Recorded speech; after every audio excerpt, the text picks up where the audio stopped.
내가 보매 어린 양이 7인 중에 하나를 떼시는데 그때에 내가 들으니 내 생물 중에 하나가 우레소리같이 말하되 오라!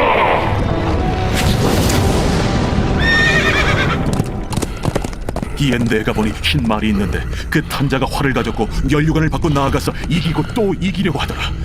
둘째 인을 떼실 때에 내가 들으니 둘째 생물이 말하되 오라! 이에 다른 붉은 말이 나오더라. 그 탄자가 허락을 받아 땅에서 화평을 제하여 버리며 서로 죽이게 하고 또 큰 칼을 받았더라. 셋째 인을 떼실 때에 내가 들으니 셋째 생물이 말하되 오라! 내가 보니 검은 말이 나오는데 그 탄자가 손에 저울을 가졌더라. 내가 내 생물 사이로부터 나는 듯한 음성을 들으니 이르되 한 데나리온의 밀 한 대요 한 데나리온의 보리 석 대로다. 또 감람류와 포도주는 해치지 말라. 넷째 일 떼실 때에 내가 넷째 생물의 음성을 들으니 말하되 오라! 하기로 내가 보매 청황색 말이 나오는데 그 탄자의 이름은 사망이니 음부가 그 뒤를 따르더라. 그들이 땅 4분의 1의 권세를 얻어 검과 흉년과 사망과 땅의 짐승들로서 죽이더라. 다섯째 일을 떼실 때에 내가 보니 하나님의 말씀과 그들이 가진 증거로 말미암아 죽임을 당한 영혼들이 제단 아래에 있어 큰 소리로 불러 이르되 대주제여, 거룩하고 창자신 대주제여, 땅에 거하는 자들을 심판하여 우리 피를 갚아주지 아니하시기를 어느 때까지 하시려 하나이까. 대주제여. 각각 그들에게 흰 두루마기를 주시며 이르시되 아직 잠시 동안 쉬되 그들의 동무 종들과 형제들도 자기처럼 죽임을 당하여 그 수가 차기까지 하라 하시더라. 내가 보니 여섯째 인을 떼실 때에 큰 지진이 나며 해가 검은 털로 짠 상복같이 검어지고 달은 온통 피같이 되며 하늘의 별들이 무화과 나무가 대풍에 흔들려 설익은 열매가 떨어지는 것 같이 땅에 떨어지며 하늘은 두루마리가 말리는 것 같이 떠나가고 각 산과 섬이 제자리에서 옮겨지매 땅의 임금들과 왕족들과 장군들과 부자들과 강한 자들과 모든 종과 자유인이 굴과 산들의 바위 틈에 숨어 산들과 바위에게 말하되 우리 위에 떨어져 보좌에 앉으신 이의 얼굴에서와 그의 어린 양의 진노에서 우리를 가리라. 그들의 진노에 큰 날이 이르렀으니 누가 능히 서리요. 오늘 본문에는 하나님의 어린 양이 하나님으로부터 두루마리를 받아 봉해진 인을 하나씩 떼어내는 내용입니다.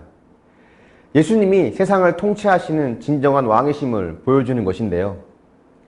인이 하나씩 떼어질 때마다 무서운 심판이 임하게 됩니다.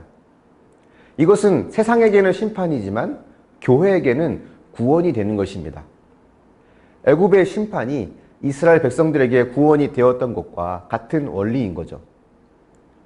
첫 번째로부터 네 번째 인이 하나씩 떼어지자 말과 말을 탄 자들이 나오기 시작합니다.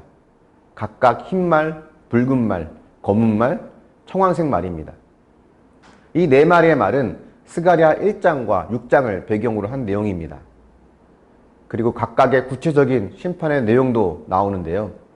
흰 말은 국가 간의 전쟁, 붉은 말은 국내 안에서의 전쟁, 검은 말은 기근, 청황색 말은 전염병을 의미합니다. 여기에 나오는 국내외의 여러 전쟁, 기근, 전염병은 사실 인류의 역사 속에 늘 있어 왔던 것이죠. 요한이 살고 있었던 당시뿐 아니라 오늘날에도 우리와 함께 존재하는 것들입니다. 그래서 이 네 가지의 심판은 어떤 훗날 벌어질 특정한 사건이 아니라 예수님의 탄생 이후부터 재림의 때까지인 이 종말의 기간 동안 늘 있어 왔던 사건이라는 것을 알 수 있습니다. 그리고 이것은 하나씩 순서대로 벌어지는 것이 아니라 동시다발적으로 지금까지도 벌어지고 있는 것으로 하나님의 심판은 현재 진행형으로 되어지고 있다는 것을 말하고 있는 것입니다. 오늘날 뉴스를 보시면 거기에 나오는 사건, 사고, 전쟁, 재한, 기근의 소식, 우리가 늘 이런 걸 접하고 있지 않습니까? 이 모든 것들이 인간의 욕심으로 인한 결과이기도 하지만 그 안에는 하나님의 심판의 성격이 있음을 알아야 합니다. 다섯째 인부터는 심판의 무대가 하늘로 바뀌게 됩니다. 순교자들의 기도가 나오는데요. 말씀을 지키고 예수님을 전하다가 순교를 당한 자들이 하나님께 원수를 갚아주실 것을 기도하는 것입니다. 근데 이것은 어떤 개인적인 복수가 아니라 공적인 정의를 요구하는 것입니다. 우리도 때로는 억울하고 힘든 일을 당할 수 있죠. 그때마다 속 시원하게 응징하고 싶은 마음도 듭니다. 하지만 순교자들의 기도처럼 우리는 공의로우신 하나님께 심판을 맡기며 기다릴 줄 알아야 합니다. 주님은 그 순교자들의 기도에 대해서 이렇게 응답하십니다. 그 수가 차기까지 잠시 쉬라. 순교자의 수가 찬다는 것은 또 순교자의 수가 정해져 있다는 것을 말하지는 않습니다. 단 이 최후의 심판이 하나님의 주권하에 있으며 하나님은 그 심판을 연기하고 계신다는 것을 뜻합니다. 그리고 나오는 여섯째 이는 천재지변인데요. 이 재앙에 세상 임금 권세자들이 두려워하며 숨게 됩니다. 하지만 누구도 이 재앙을 피할 수 없죠. 그리고 마지막에 이렇게 질문합니다. 이 크고 무서운 심판 앞에 누가 능히 설 수 있느냐? 과연 누가 능히 설 수 있을까요?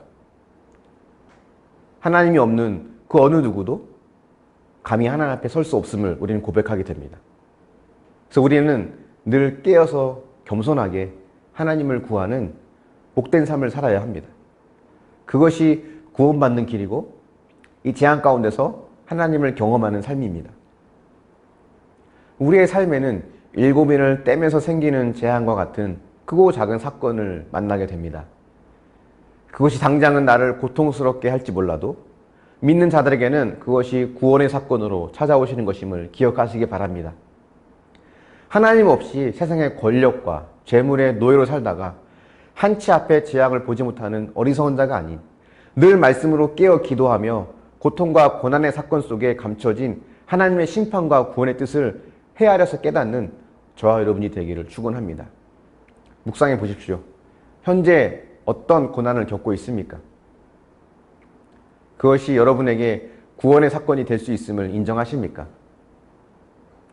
세상의 힘과 권력을 통해 재앙을 피할 수 있다고 생각한 것은 언제였습니까? 기도하겠습니다. 사랑의 하나님, 이 세상에 벌어지는 많은 사건들이 하나님의 심판 가운데 있음을 우리가 다시 한번 보게 됩니다. 이 마지막 때라고 하는 것이 먼 훗날 벌어질 특별한 한 사건이 아니라 지금 이 시대 속에서 우리 가운데 벌어지고 있는 것임을 기억하며 늘 깨어서 기도하고 하나님을 구하는 자가 될 수 있도록 인도하여 주시옵소서. 때론 고통과 고난과 재앙이 있을 때마다 택한 자들에게는 이것이 구원의 사건임을 기억하고 그 속에서 하나님께서 나를 구원해 가시는 그 의미를 깨닫고 하나님과 함께하는 신앙이 될 수 있도록 도우시고 인도하여 주시옵소서. 혹 재앙과 그 고난을 나의 힘과 또 권력으로 세상의 재물로 벗어나고자 했다면 하나님 겸손하게 하나님 앞에 엎드려 하나님만을 바라보는 그 믿음으로 이겨낼 수 있음을 고백하고 나의 힘이 아닌 주님의 힘과 능력으로 세상을 살아낼 수 있도록 도우시고 함께하여 주시옵소서. 감사드리며 예수님의 이름으로 기도합니다. 아멘.